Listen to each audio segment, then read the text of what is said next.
Quels sont vos plus gros défauts? J'ai une très faible tolérance à la connerie. Du coup, bah là, je prends sur moi. N'êtes-vous pas trop qualifié pour ce poste? Si. Pourquoi voulez-vous travailler chez nous? Parce que j'ai plus de thunes, tête de con. Considérez-vous votre parcours comme cohérent? Des études de merde pour un taf de merde, ça m'a l'air assez cohérent. Quels sont vos passe-temps? J'ai une passion prononcée pour les films pornographiques hongrois des années 50.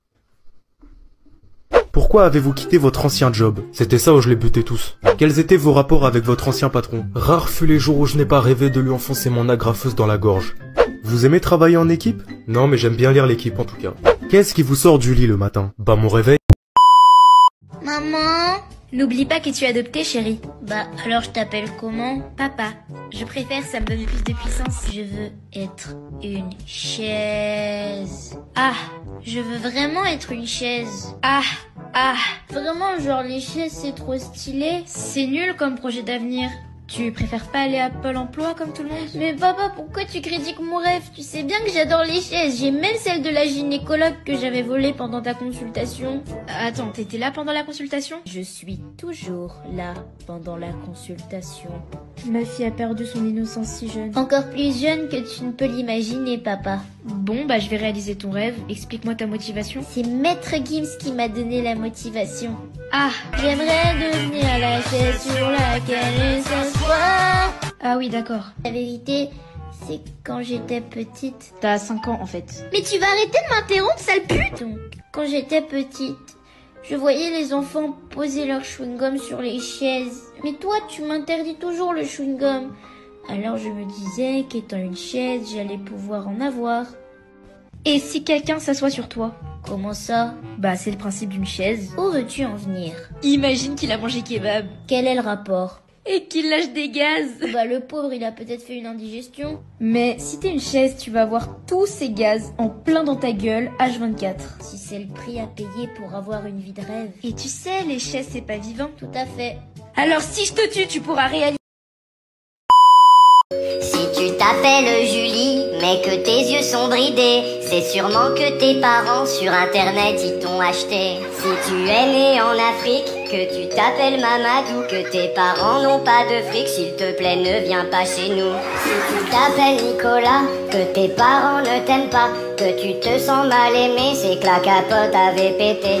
Si tu veux un nom tonique, y a Véronique et Davina. Si tu veux un nom qui nique, y a Clitorine et Vagina.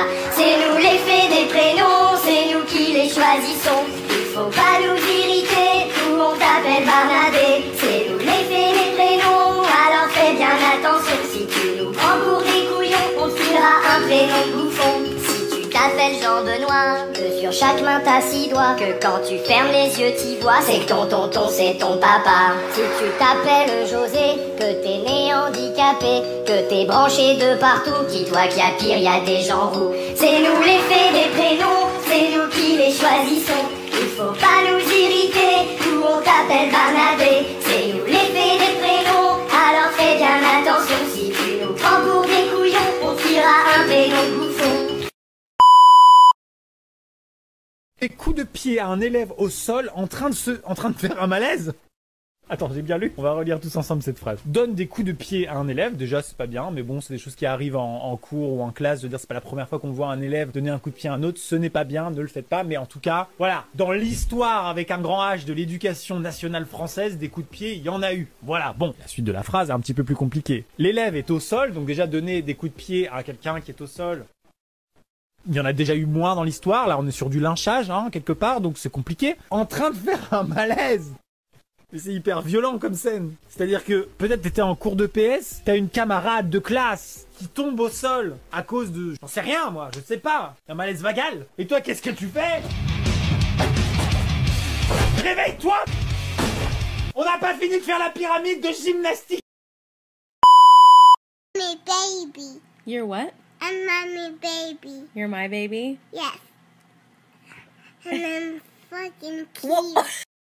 Je vois des choses que je ne pourrais décrire, des choses que tu dois voir de tes propres yeux pour les comprendre, comme par exemple un plafond, avec rien du tout, absolument rien.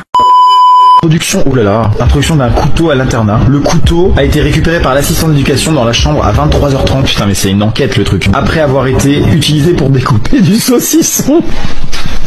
Je m'attendais à un truc si grave. C'est magnifique. Tu vois, Tanjiro, c'est ton père qui danse. Tu es fier de lui? Oui, maman. Eh bah, tu devrais pas. Il a l'air d'un con. Tout le monde se moque de lui au village. Je l'ai épousé pour son argent. Je me change, je vais le dire. Mais personne ne te croira, Tanjiro. Tu n'es qu'un enfant. Je le répète une dernière fois, qui a fait cette bêtise? On est des frères, on ne se balancera jamais. On est unis par l'amour des frères.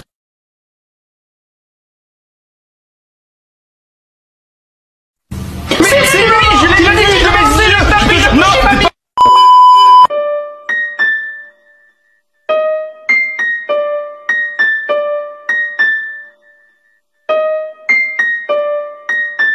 Ta maman, elle aurait dû t'avaler. ねえ、Wi-Fi のパスワード教えて。いいよ。I。はい。LOVE。LOVE。YOU。I love you。ごめん、繋がらなかった。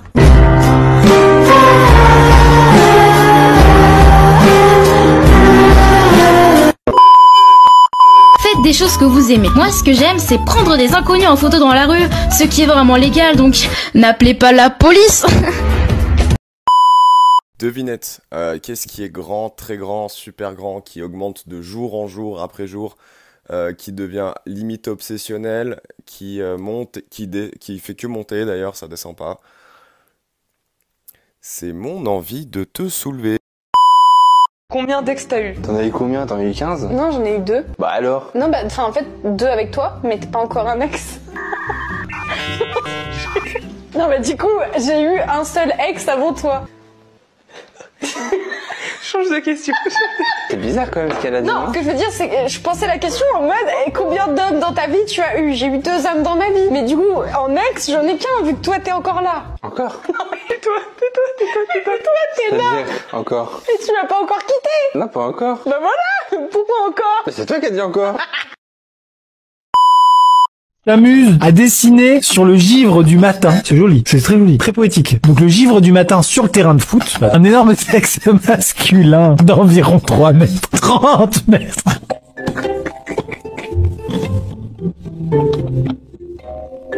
Oh waouh, je m'attendais à une tub, mais alors une aussi grosse, non vraiment pas. Oh, le début du mot était si poétique. S'amuse à dessiner sur le givre du matin un chiffre de 30 mètres. 30 mètres gros. Ça a dû te prendre des plombes. T'as été aidé, c'est pas possible. Ah, 30 mètres. J'aurais tout pour avoir le dessin. Quel bonheur. Raconte ce qui s'est passé. Bah, il faisait froid, on attendait le prof qui aille chercher les ballons. J'ai vu qu'on pouvait dessiner sur le terrain. Première inspi, une bite. Au début, je voulais qu'elle fasse 5-6 mètres, puis je me suis laissé emporter. La première couille que j'ai fait faisait largement 5 mètres de diamètre. Il a fallu adapter en conséquence la verge. Quelle est, à ton avis, ta responsabilité entière et complète? J'avoue que là, pour le coup, j'ai vu une espèce d'énorme page blanche. Je me suis dit, faut la remplir. Que dit le règlement intérieur? Je suis sûr et certain qu'il n'y a aucune clause dans l'article R517-12 qui stipule qu'un chibre de 30 mètres n'a pas à être dessiné sur le terrain de pèse. J'en suis sûr, vérifié. Quelle conclusion tires-tu de cette histoire? La faire moins grosse? Je ne vois pas à quel moment dans mon attitude vous vous êtes dit ce mec-là est potentiellement dangereux. Non mais parce que je peux m'énerver à un moment, hein. Je peux très bien venir à main nue et je vous mets un chassé, hein. Parce que là vous avez connu Thomas gentil, mais vous pouvez vite connaître Thomas chiffon, hein. Moi je me suis déjà Ah, autant pour moi. Non parce que je peux devenir complètement cinglé aussi moi. Hein. Moi je veux dire, j'ai pas peur d'aller à la filoche, quoi. Parce qu'à la base, je venais pour faire des vacances, hein. Je veux sortir.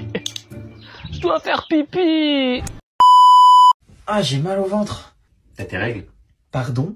Donc pour vous, une fille qui a mal au ventre, c'est obligé à ses règles. Elle peut pas être juste contrariée, une burrata qui passe mal. Non, direct les menstruations. Bravo!